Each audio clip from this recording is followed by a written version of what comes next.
Good morning, everyone. My research has been conducted on the intersection between depression and sexuality and relationships. And while this is a rather expansive topic, meaning we could look at it from different angles, we could look at it from just perhaps the female perspective or the male perspective, we could look at it within the context of homosexual relationships or adolescence and dating. Specifically for my research, we're just looking at married couples, male and female married couples in their relationship, and how depression plays a role specifically within that. Both the understanding of the individual sexuality and the way sexual intimacy between husband and wife plays out. So that's kind of where we're at today. In going over, we'll go over a little bit of the research, and before we get into that, I guess just an overview of what it means to provide therapy within this context. When we entered this class, we've seen that we were kind of forced to look at our own understanding of sexuality, both as an individual, meaning our upbringing, our cultural awareness, our religious thought, our moral compass, everything that kind of defines our own thoughts about sexuality was actually a surprise to me for this class. Coming in, you're thinking, we're going to read a book and listen to some lectures and talk about, the biological side of sex and maybe some cultural stuff, but I guess I was not coming in thinking how much I would have to engage with the topic myself, my own thoughts and everything. And I should have done that, because that's how it's been with every class. But I say all that to say it's actually been a very positive thing. Looking at sex within my own thought process, own sexual expression, within my own relationships, all that sort of thing has actually been pretty enriching. And it's also a reminder of how integral sex is to the part of human expression. And I don't think I'm overstating that, but within a therapeutic framework, especially working with couples and, even individuals as well. I'm working with some pretty severe psychiatric patients right now, and every case is dealing with some sort of sexual expression and how it plays into their life and those types of things. And in your presentations that you guys have done, we've seen how the interplay with middle age. We've seen discussions about adolescence, and we've seen discussions about senior adults. And so I guess just a reminder for me of how much sexual expression is just a huge aspect of our lives. So I say all that, as we're coming into this.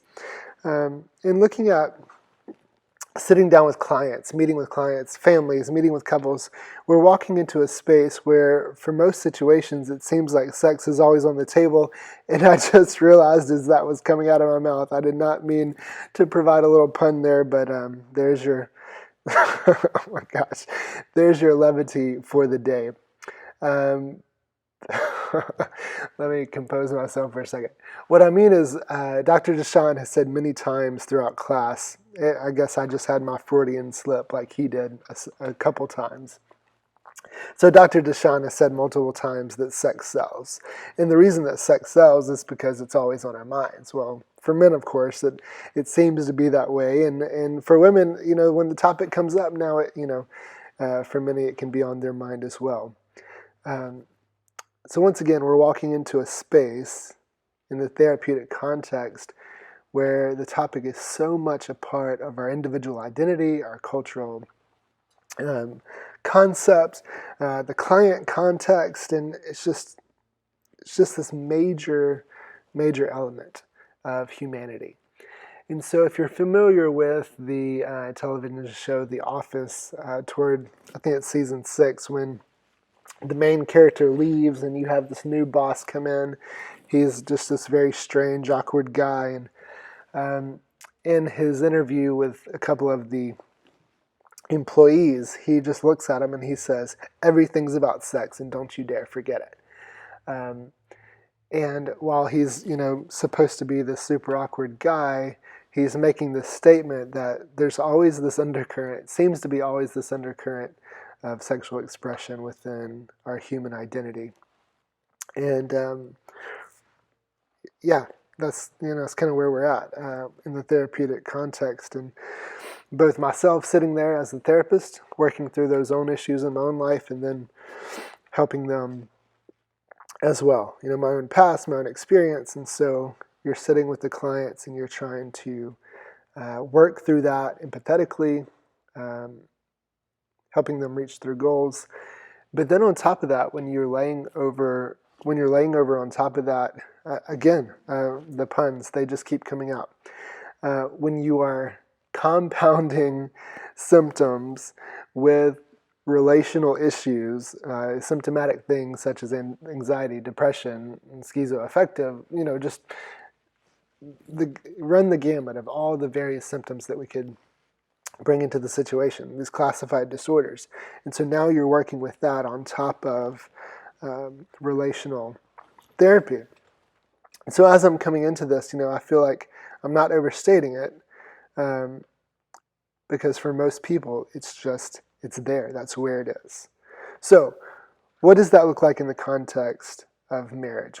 How does sex and depression factor in how we are treating various patients?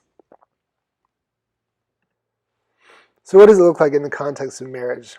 What does it look like when depression affects the sexuality within the relationship? Well, we know first and foremost that depression is that most common mental health disorder in individuals. And so many people may be coming into our offices dealing with that. And so as we mentioned earlier, the compounding nature of depression and sexual symptoms within the relationship, we're asking questions, okay, what is contributing to this?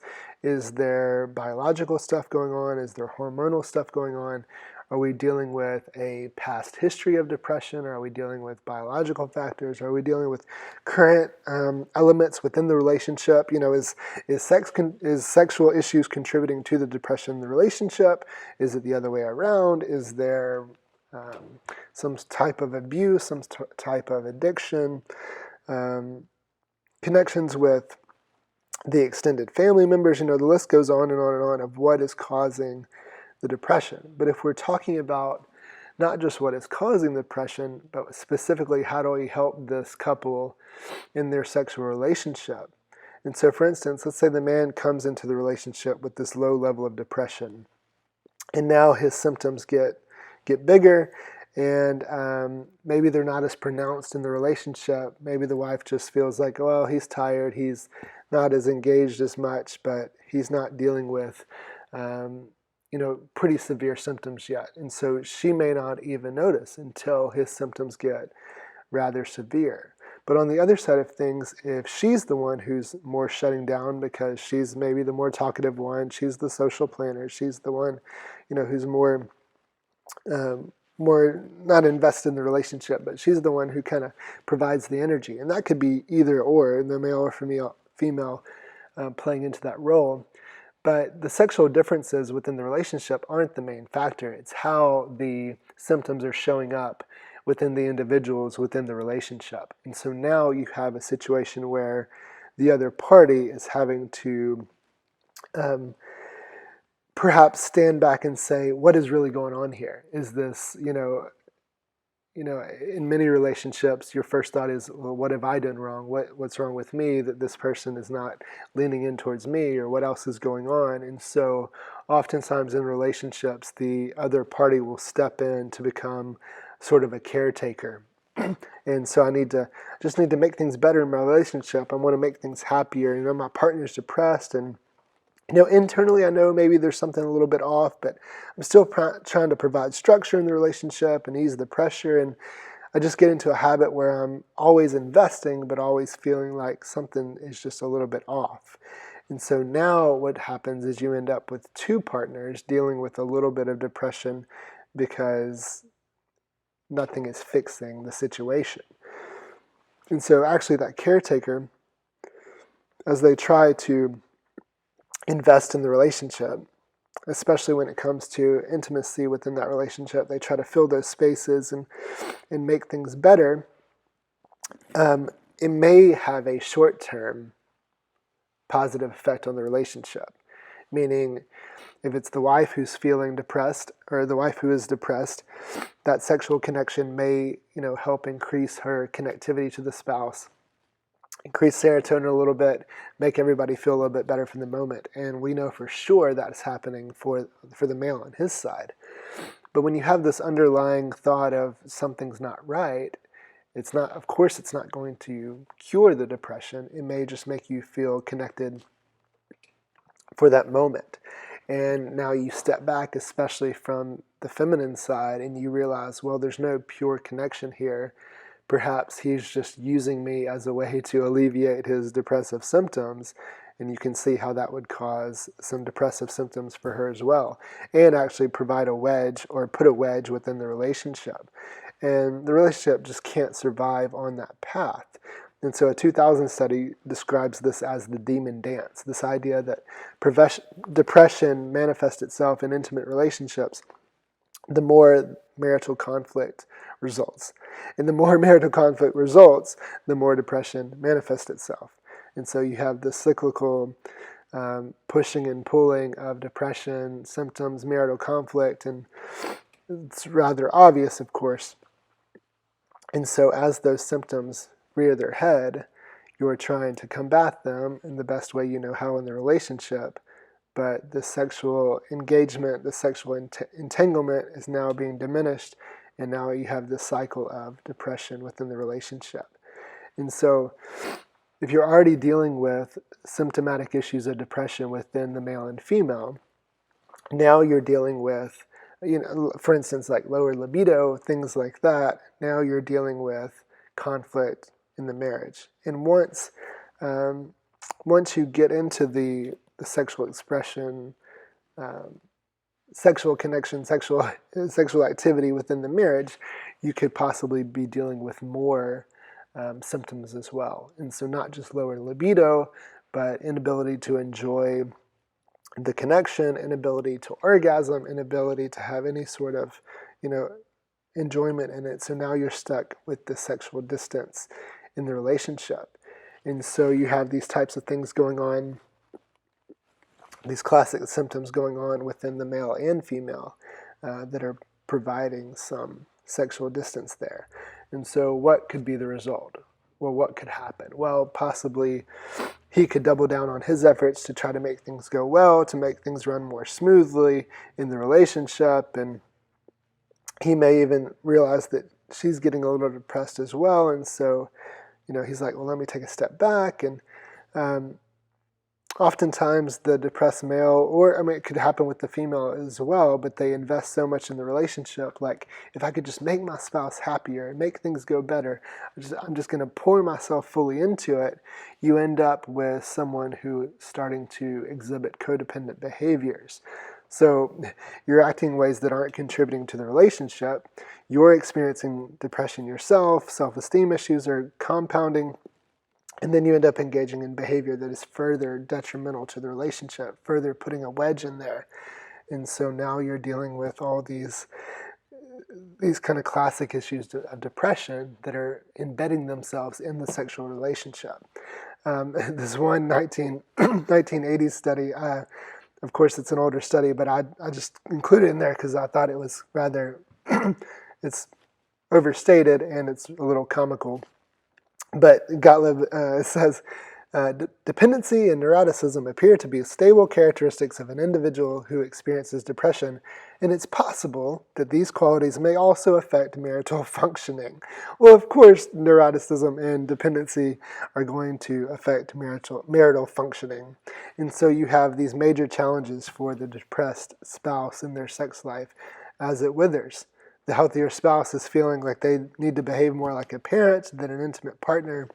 And at this point, you have this web of depression that traps both partners in this demon dance that we talked about earlier.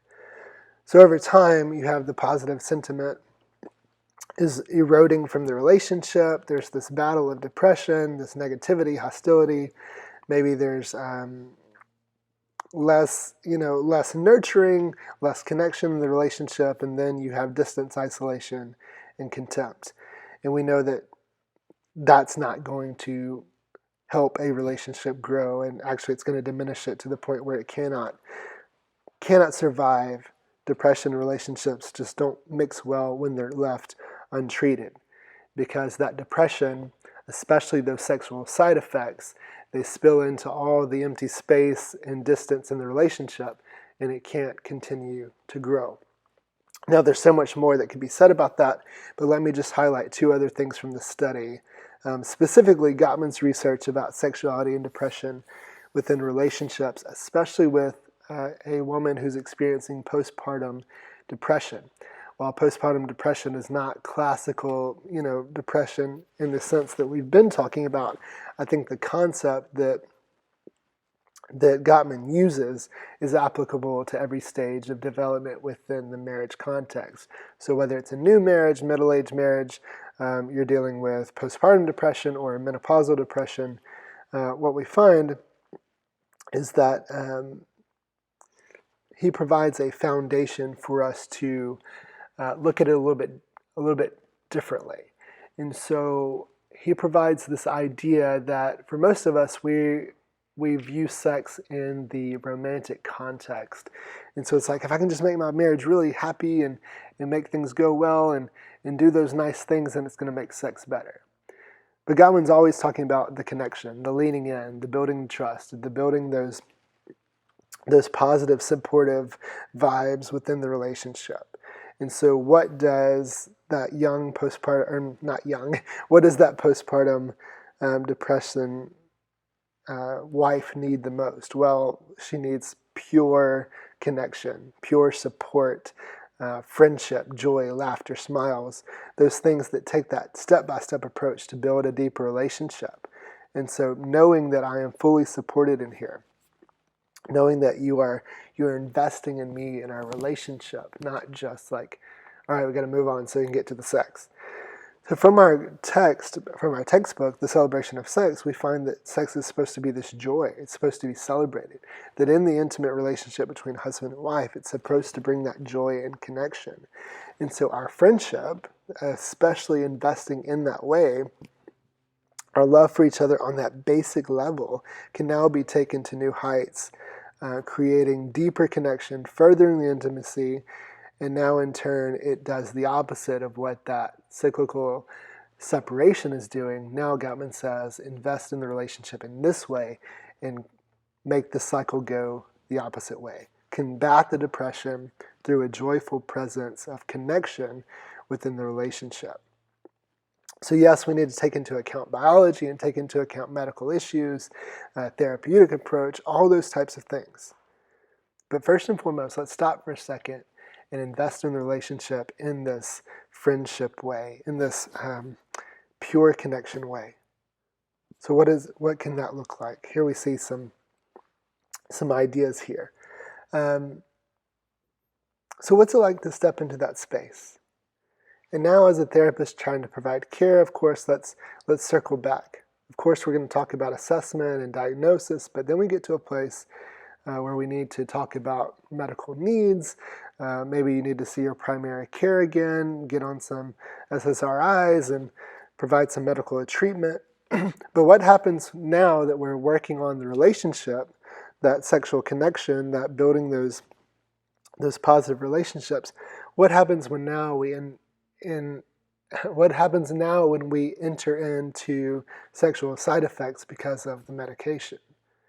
What do we do then? Well, do we need to reevaluate with the doctor on some new medication, or perhaps provide some supplemental things there?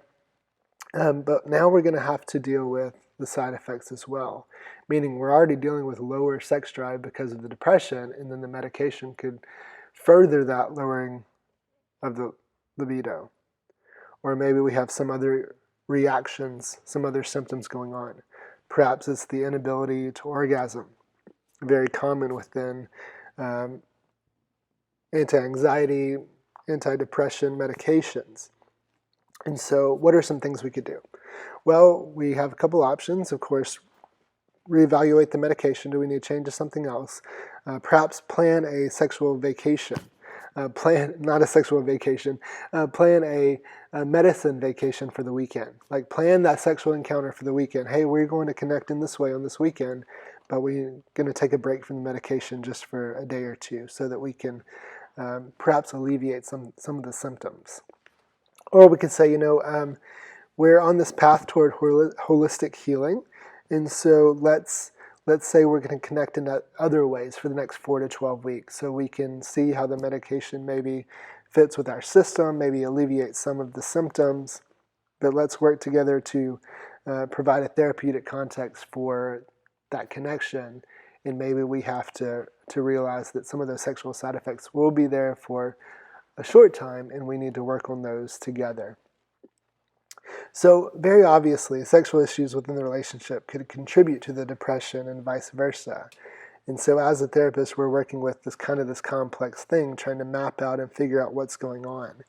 Is it one? Is it the other? Is it biology, family history? Are we dealing with past trauma? Are we dealing with all sort of current issues within the relationship? The way that sexual understanding plays a part of therapy is just huge. Now, I guess it'd be silly for us to say it's not that way in every relationship, but we could say we know without a doubt that most relationships, it is that way. So sexual expression within our cultural context, within our family history, we have variances on that, but once again, it's just this primary part of who we are as humans. And so on top of that, when depression enters into the mix, or other overarching mental illnesses, in many people, we're going to encounter that there will probably be sexual side effects for most of the mental issues, mental disorders that we're dealing with. And so here in the last few weeks, these are some things that I've read in my research, and hopefully you can take some things from it as well.